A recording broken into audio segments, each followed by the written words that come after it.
Hello there, welcome to the Saroy channel, wherever you are in the world, and I hope you're doing remarkably well. I really do hope all is well with you. Everything's great with me, and there's no sign of that bee sting of mine at all, so all is well. And before we get started, remember this is part 2 of our story, so don't forget to listen to the first part of the story. Click on the description below and you'll hear the first part because you don't want to miss the entire story because it's in 2 parts. So this is part 2 and we'll get on with it, shall we? And let's continue with tonight's story. I had hired a truck for our stay in Banff so we could drive around the idyllic countryside, visit all the sights, explore the mountain trails, go out to restaurants in town and thoroughly enjoy shopping in some of those souvenir shops. I began to realise that having Sybil around made the experience so much richer for me. It helped that we were fast becoming great friends, as our commonality in both having experienced trauma in our lives created an unlikely bond between the two of us. The enchanting wooden cabin where we were staying was rather tiny, dwarfed by the spectacular mountain views that would probably make anything look rather inconspicuous. The cabin was nestled in a small flowery meadow. Both sides of the cabin was flanked by a resplendent woodland oasis, filled with hiking trails, where the vertical, velvety alpine trees injected the scenery with their vibrant splashes of green. The cabin looked like it had been snuggled comfortably there, in the flowery meadow, for hundreds of years. It belonged to the landscape, as much as the velvety trees and the transfixing mountain views, almost as if it had been sprouted itself through the ground, like one of the trees in the valley. I was very impressed with the layout of this fully furnished cabin, as it was so cosy, with one chalet-style well-proportioned main room, with a huge imposing fireplace, serenaded by a couple of swanky but cosy couches, bookshelves filled with interesting books to read, and a large coffee table with a central bowl filled with pine cones that had been sprayed and painted gold. There was one main bedroom, adorned with the most fabulously comfortable bed linen, and a bathroom. There was also a tiny but very well-appointed kitchen, a small wraparound porch that hugged the front of the cabin, and to its rear there were huge piles of perfectly chopped firewood, covered with a plastic tarp to keep them dry. One day me and Sybil decided to go exploring the wood grove that was on the right-hand side of the cabin, as the one on the left-hand side rose up on an elevated, high-rise hilly incline, whereas on the right-hand side it was so much less treacherous, with flatter, open footpaths and magnanimous trails. And given that we weren't exactly fit, this was an infinitely better option for us. It was a magnificent sunny day, not too hot, not too cold. The temperature was absolutely perfect. We ventured out into the rich verdant landscape that seemed to hug us warmly as we neared our approach. It was surrounded by this tranquil oasis of trees, clustered together in congenial groups, like hundreds of people, closely tucked alongside each other in a sports stadium. The sprawling, lofty canopy above our heads offered us occasional pretty glimpses of a blue sky, or a bird soaring above us. Let's just say the subtle but subdued ethereal lighting effects in the woods was rather bewitching. Its twinkling light caressed the scenery in rainbow-like prisms, similar to what you might get on a mirror ball at a disco. We had been walking for quite a while in the wood grove, in a vertical trajectory, although the path curved to the left. Our feet pressed needles and twigs under our rubber boots. The forest smelt richly of pine. We could hear the birds tweeting, the sound of a nearby stream, as fast-moving water crashed, whacked, clobbered and thundered forcefully against the rocks. We observed several squirrels darting up the trees, watching us curiously through sparkling, inquisitive brown eyes. They actually made us laugh, they were so comical. On our trip through the trees, we noticed some long dark hair snagged on some thorny briars, which was surprising. The hair was more like human hair than animal hair. "This doesn't make any sense," says Sybil, fingering the long dark hair in her fingers. "What animal has human hair?" "It's not animal hair," I tell her. "It must be human."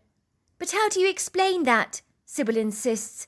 "If it is human hair, number one, the human, whoever they are, was clearly having a passionate affair with this bramble bush, and now is possibly running around Banff, bald.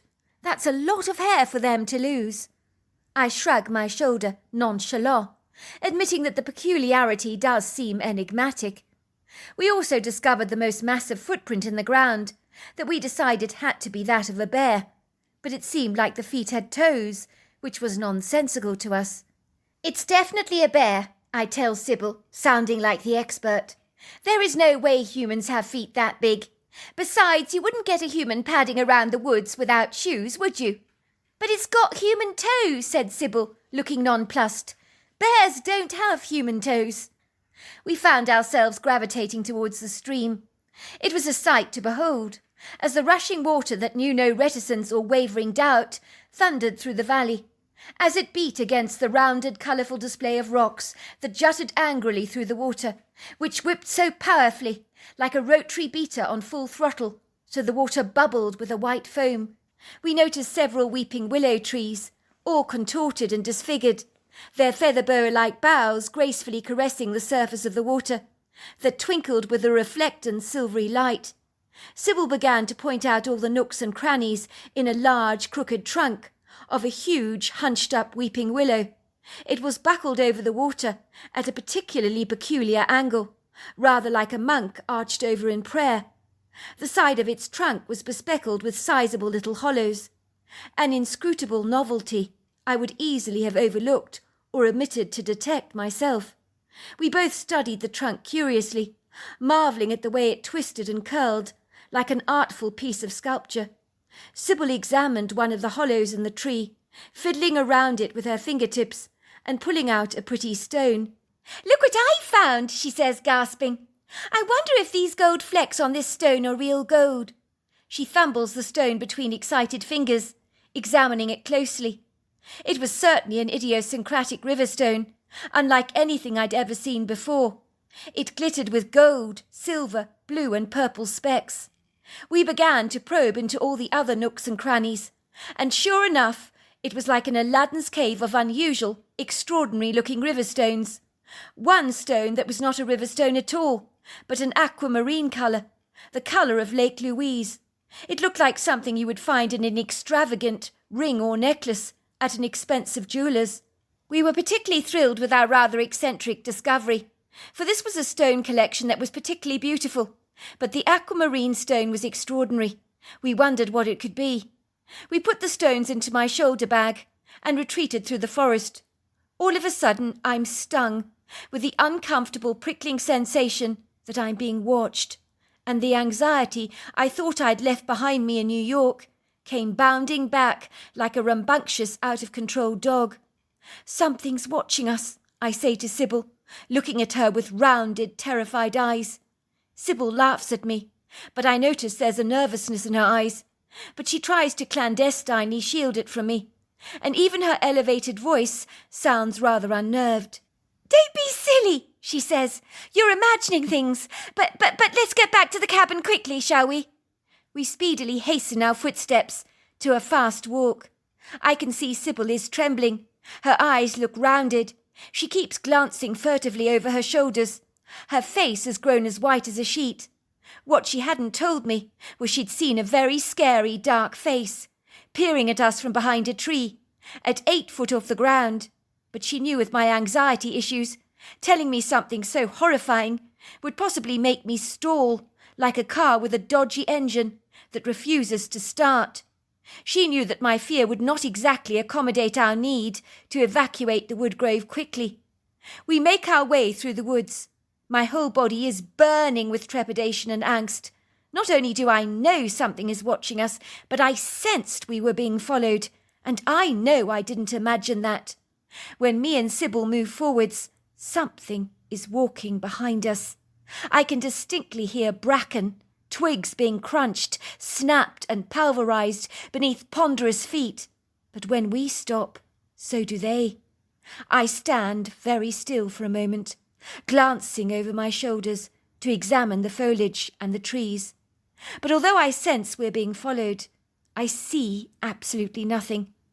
But in my gut, I am in no doubt that something is out there, and whatever in God's name it is very, very big. "Hurry up," says Sybil, who's not exactly acting like someone who moments before was telling me I was being ridiculous for spuriously believing something was watching us. When we get back to the cabin, I begin to feel rather silly. Of course there was nothing there. Sybil is silent for a long while, and I know something is irking her. But she guards her tongue fiercely, and I notice she bolts the door behind us, something she hasn't done before. It is during the late witching hours of the night when I awake with a violent start. I immediately shake Sybil wide awake, who sits up bolt upright in bed. "What's wrong?" she asks, looking at my aghast expression. "There's someone out there. Listen." We both listen intently, neither of us daring to say a single word, our ears pricked up like two alert dogs. We can hear this long stream of strange conversation that is occurring outside the cabin door. "Umukabasha, abon abkorabot abaka. No, hoi, unabe. Bloody hell," I whisper to Sybil. "Who can be out there at this time of night, in a remote spot outside of our cabin? This is nonsensical. This is crazy. What's going on?" We continue to listen, and occasionally hear words being spoken in a language we don't understand and can't comprehend. It sounds like foreign tourists that are visiting Banff are having a tete-a-tete outside our cabin door. As you can imagine, this is more than a little bizarre, but the language we do not recognize. The people are talking backwards and forwards. Thankfully, after a while, the voices begin to die down, and everything becomes quiet and pleasingly still. Sybil and I begin to relax, when our peace is ungracefully interrupted and disturbed by the bodeful, loud banging at the front door, and it scares us so much I'm almost beginning to hyperventilate. "Don't answer," I say. "Something's out there. Something's out there. I don't know what it is, but there's something there at the door." The banging continues at the front door like something out of the most despicable horror movie. Sybil and I are so terrified. We're huddling up closely together for dear life, clinging onto each other tightly, not knowing what we should do, or whether we should actually call for help. We hear the strange voices again. "Umoppa, abiole, ngobale, opiet awne.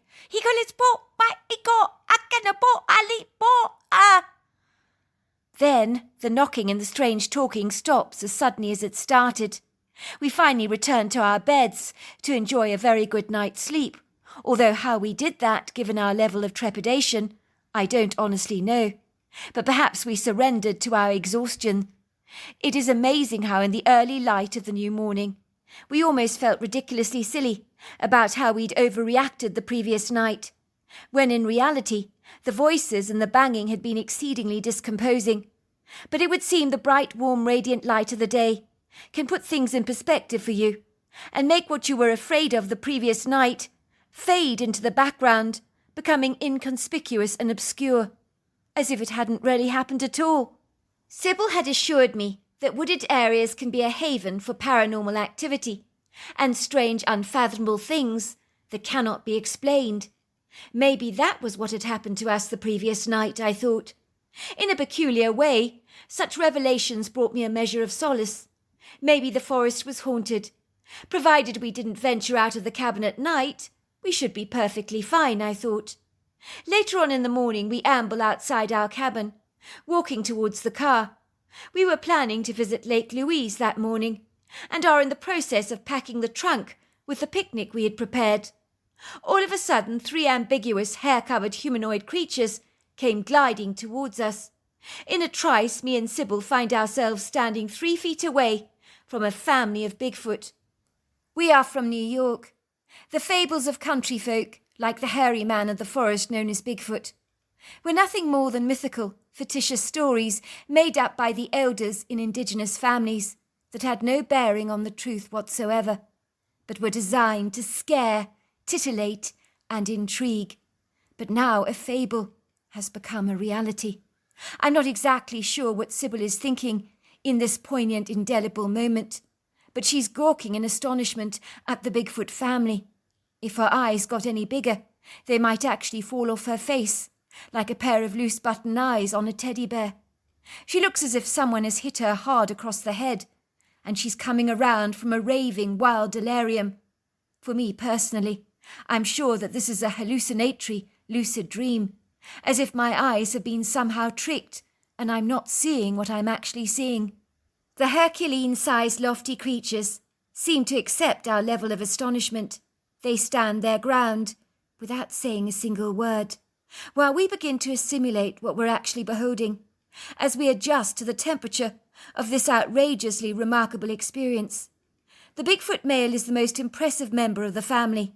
He stands up tall at about 9 foot, and is about 800 pounds, and his body so powerfully built, like a forklift truck or a heavy piece of robust machinery. The female is dwarfed by him quite considerably, standing up at about 6 foot tall. She almost looks fragile in contrast to him, although, believe me, there is nothing delicate about this creature. While the youngster towers at about 8 foot tall, and even though he's the same height as his father, maybe a tiny bit shorter, I know it's crazy, but I knew at once he was the youngster in the family. He was thin and willowy, without his father's gargantuan proportions, rather like an ungainly, gawky teenager who hasn't filled out or grown into his body yet. The creatures all have overlong arms like a primate, cone-shaped heads, and human-like faces with high cheekbones, prominent, heavily furrowed foreheads, leathery grey skin, hooded deep-set eyes of a golden-brown colour. Their bodies are covered with long flowing hair. They smelt woody, like the pine of the forest, not like the pungently offensive odorous smells some claim to have encountered when crossing the path of a Bigfoot. It does make me wonder if these creatures have the power to leave a skunk-like smell behind them as a defensive mechanism for the sole purpose of scaring people away. That would make a whole lot of sense to me. You would think I'd be terrified, especially as I'm predisposed towards panic attacks after being attacked so forcefully by Dowie and his dreadful friend. Yet on this pleasantly sunny day, with the sun smiling warmly down upon me, and the fresh air brushing my skin with little nudges, fear does not even entertain my thoughts, that seesaw from intrigue to abject astonishment. The idiosyncratic creatures were benevolent, with incredibly kind eyes. I sensed that approaching us was not something that had come easily to them. They were naturally reticent, self-effacing, rather bashful by nature, but they seemed troubled by something, and were eager to share their trouble with us. Whatever it was, I hoped we could be of help to them. The younger Bigfoot looked the most unsettled of all, as he seemed to be nervously twitching, like a large Rottweiler terrified of a teacup Yorkie. The male creature begins to talk to us in the strange language that I do not understand. He's pointing at his son, who's looking at us with eager, expectant eyes, as if we somehow are the answer to all his problems, while the female is nodding, as if in thorough agreement with whatever the large male is telling us. The male Bigfoot shows me a stone with gold specks in it, and then I realise what we've done.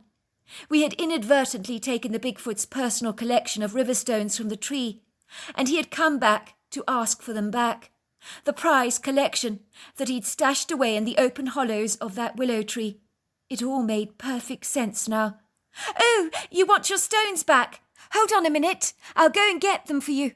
My heart is flapping with excitement as I dash through the house as quickly as I can to retrieve the stones we'd removed from the tree. A family of Bigfoot had approached us to ask us for their treasured stones back, that I quickly ascertained probably belonged to the younger Bigfoot. I pick up the little bowl of stones in my hand. It's standing on the oakwood coffee table. I transfer them into a white plastic bag and quickly hand it over to the large Bigfoot male. The creature grunts. He opens the plastic bag to inspect the contents. He seems satisfied. "Ma, ima, ushopa, iolop, hom, anika, no." He nods at me and hands the plastic bag to his youngling, that although 8 foot tall, is quite literally the most ebullient creature I've ever witnessed in my life. He lets out several excited whoops, grabbing the plastic bag so happily, and in his hasty enthusiasm, a few stones go flying out of the bag, dropping onto the ground. So he squats on his hands and knees and picks the stones up one by one, replacing them very carefully into the bag. It is as if he's been reunited with a lost treasure and is over the moon to be reacquainted with his beloved, highly prized bounty. I watch incredulously as he picks up each stone to examine it in his thick fingers, as if seeing them for the very first time, with a pleasure I've never ever seen in a human being before. I watch in awe as he picks up the aquamarine stone, and the Bigfoots pass the stone between each other, their eyes fixated on its beauty. The male Bigfoot speaks to me in his language, words I don't understand. Api, oma, ip, o, inatup, obi, apa, ipopo, abasinipo. But I know his words express his appreciation, as if we have done them a great favour. For a moment the male hesitates, and then he steps forwards. He pats me, and then he pats Sybil on the back, to thank us, while the shy female looks at us gratefully through animated sparkling brown eyes. The look she's giving me is saying, "You have no idea how upset my son was to lose his stones. Thank you for giving them back to him." I realise the little Bigfoot must have seen us in the woodgrove, stealing his stone collection he kept hidden in the hollows of that weeping willow. He was the one watching us. He was the one following us through the woodgrove. It would seem he told his parents that we had taken his stones, and they discussed in earnest how they were going to retrieve them from us, which must be the conversation we heard taking place outside the cabin in the middle of the night that scared us half to death.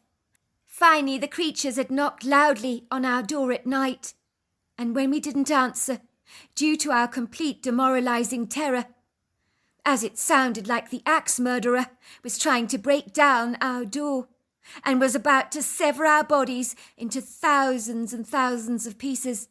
In truth, the noise was so discomposing, I was actually wondering that whoever it was that was standing outside the door that night, whether they'd actually break it down to get to us, and with only bear spray, a fire poker, and a kitchen knife in hand for our protection, we didn't stand a chance against a deranged killer. The creatures, possibly on sensing we were afraid, rather reluctant to answer the door, had decided to promptly wait until the morning to approach us. I knew it had taken for them a great deal of nerve to interact with us so boldly.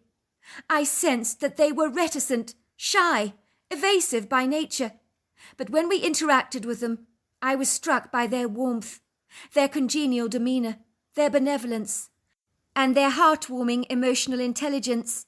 I look up at the Bigfoot family and say to them in English, I'm so sorry for taking those river stones. I had no idea that they belonged to your little one." The Bigfoots watch my eyes, the movements of my mouth, my body language. They've been doing that for thousands of years. They understand that kind of language.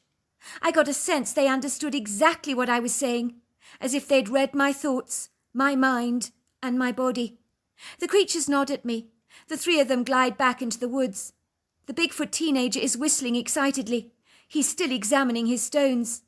He behaves like a 7-year-old in an 8-foot-tall overcoat. The male and female Bigfoot engage in earnest conversation, as if they're discussing us, as much as we're about to discuss them. When the Bigfoots were gone, Sybil is clasping her hands around her mouth. "Oh my God! Oh my God! Can you believe what's just happened? We've encountered a family of Bigfoot, and they came to visit us. I can't believe it. They came to visit us. This is so amazing. This is incredulous. It is the most exciting thing that has ever happened to me in my entire life. I didn't even believe those creatures were real until now. Can you believe it? This is also the most wonderful thing that has ever happened to me," I say, my eyes shining so brightly that I guarantee they would rival a diamond in their brightness. "I'm so glad we stole the Bigfoot stones, aren't you?" said Sybil. "If we hadn't, we'd never have had such an extraordinary encounter. Those creatures would never have approached us. You could tell they're very shy. I mean, they have to be. Not many people encounter them for that very reason. I mean, if you had told me yesterday that Bigfoot was real, I'd have laughed in your face.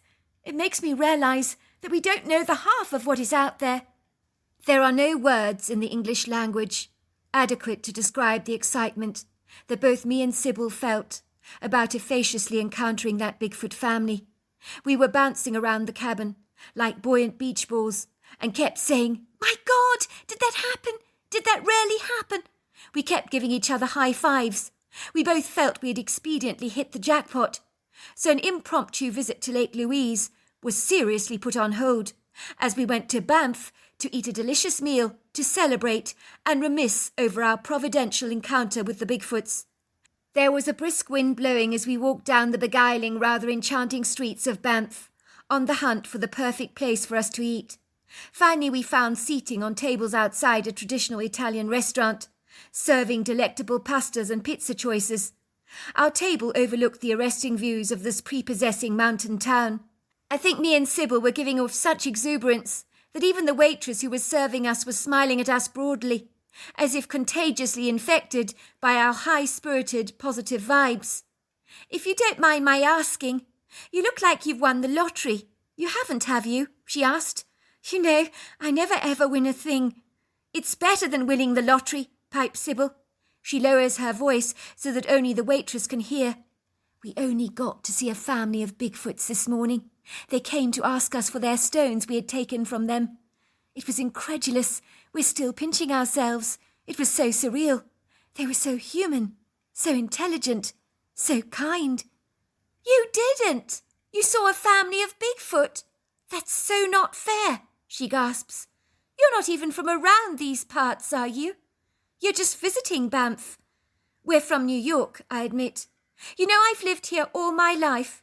My grandfather and my uncle have both seen Bigfoots before, but never me. Why not me?"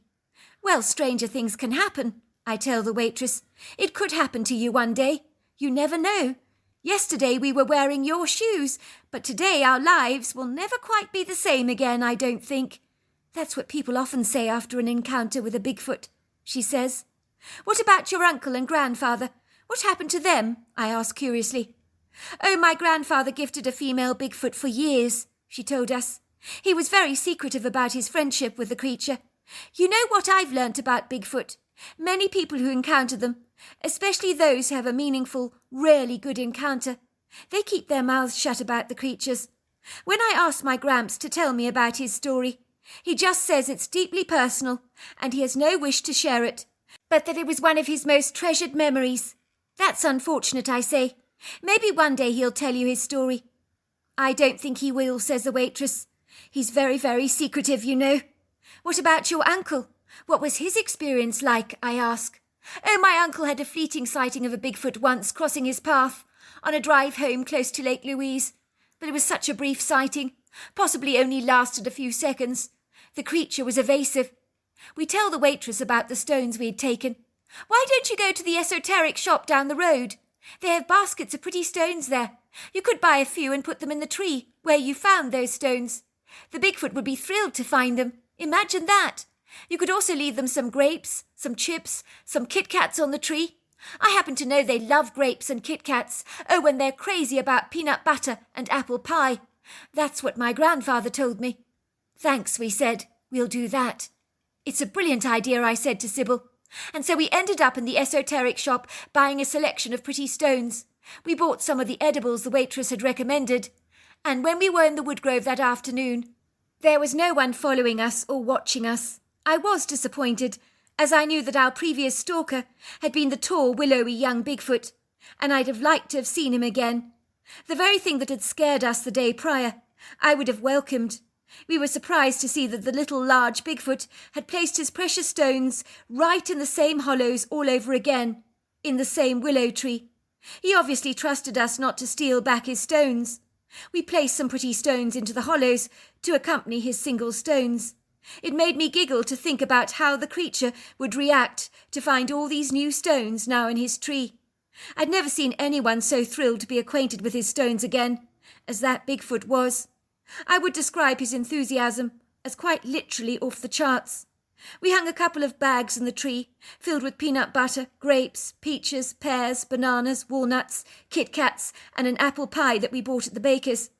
"Oh, I can't wait for the Bigfoots to find the stash we leave for them," says Sybil enthusiastically. In truth, we did believe that the Bigfoots would find the stuff we left, but we never expected to see them again. But to our amazement, we did. That very night when we retired to bed, we heard a loud banging at the front door of the cabin. We woke up with a start, looking at each other, but this time with bright eyes. Once again it sounded like the axe murderer was about to break down the door. But terror did not entertain our thoughts, not even for a fleeting second. Me and Sybil were like two giggling schoolgirls getting excited over a childish crush. "It's the Bigfoots! Oh, my word! It's them! I know it is!" whispered Sybil, barely able to contain the bubbly, frolicsome glee in her voice, which was indisputable. "I know it's them! They're definitely back! Oh, my God! They've come back to see us!" I knew she was right. I instinctively sensed the Bigfoots were back. They were paying us a visit. They wanted to thank us for the stones and gifts we'd left them. With an irrepressible, zestful jubilance, we dashed over to the front door to open it. There was a generous moonlight that cast its soft, ethereal shadows over the alpine meadow. We could see the distinct silhouettes of the three Bigfoots standing outside our cabin door, looking at us with bright yellow eyeshine. I remember thinking to myself, if I was to see these creatures at night like this, and not fully comprehend who they were, I would probably be terrified out of my wits. Instead, I am giving the creatures a gormless grin, and Sybil is doing much the same. We simply can't wipe the smiles off our faces. The male Bigfoot looks wet. His hair is clinging to his skin. He steps forward with a string of rainbow trout in his hands, which he hands to me. He speaks to me in his strange language again, and I know he's thanking me. "Ompa, akipa, imopa, a umobosha, ina hipovobo, imofi." The female Bigfoot is nodding her head vigorously, as if she's agreed with everything her partner is saying. The rich warmth of his words makes me feel so uncommonly touched. I can sense their incredible gratitude. The parents step away for the young Bigfoot to step forward, and he does so. To our amazement, he puts a river stone in each of our hands, one for Sybil and one for me, which we were to discover had golden red flecks in the stone. "Thank you," we say, and the little Bigfoot nods excitedly and chatters at us so quickly, while the female is nodding. I think he's telling us how thrilled he was to find the stones. And when he reaches a part of the conversation when he's telling us he discovered the stones, he starts to jump up and down and whistle. The female Bigfoot is nodding as if to say, "Yes, that's what happened." And once again, the male steps forward, the big male Bigfoot, to tap us both on the back like he did last time. Finally, they nod at us and glide away and are gone. Me and Sybil hug each other impulsively, unable to get any sleep that night. We were thrilled to have seen the Bigfoots again, and they certainly loved our gifts. The following morning we cooked the rainbow trout, and I have to say, I've never tasted more delicious fish. When we returned to New York, Sybil and I became the very best of friends. You can't share an experience like that and not become close. If that wasn't weird enough for you, a week later I receive a letter from the young man Doey who had attacked me and left me for dead on a New York sidewalk. "Dear Winona, I'm probably the last person in the world you would ever like to hear from. I'm the young man that attacked you that day on a South Bronx pavement, and I can only apologize profusely for what I did. I left you for dead, and I admit I hoped you would die. I thought I would extract revenge on Sybil, my brother's wife at the time, so that in some way I would hurt her by hurting her friend. I had no idea at the time that she barely knew you at all. Sybil had testified against my brother, who was locked up in prison for attempted murder, and I saw red. I wanted revenge on my brother's behalf, but the police had warned me that if I laid a finger on Sybil, I would be enjoying the rest of my life, or a large part of it, that is, behind bars. So why not beat up one of her friends? For me, it seemed like a no-brainer. I'm so ashamed of what I did back then, and what a dreadful thug I was, without any remorse, no compassion whatsoever. I think from a young age when I was bullied at school for being so overweight, people making fun of me because of my size, I was bursting with such an anger that I could not contain. I swore to myself that when I got fit and lost the weight, I'd make all those bullies pay. And I certainly did just that. I doubt any of those bullies will dare tease anyone for being overweight again. I scared the living hell out of them. I found out where they lived and beat them all up. They begged me not to kill them, but none of them had the courage to testify against me. I had warned them that if they told the police that I had hurt them, I would be after their families next. And they took me at my word. None of those bullies told on me. They were too afraid of the repercussions. I thought I could get away with hurting people without facing the consequences of my actions. I never imagined that going to prison would quite literally change my life. It was a desolate, lonely place, filled with so many lost souls who have taken the wrong fork in the road, much like myself. It was the chance visit of a pastor to the prison that quintessentially changed my life. I found God in the prison, and I am not who I was back then. I want to apologize for the grief and pain I inflicted on you, as there is no excuse for what I did. Please, will you forgive me? Kind regards, Doey. As you can imagine, I was stunned by the letter, and wrote back to him saying, Dear Doey, I forgive you for what you did to me on the pavement in the South Bronx in a moment of madness. I believe that hurt people hurt people.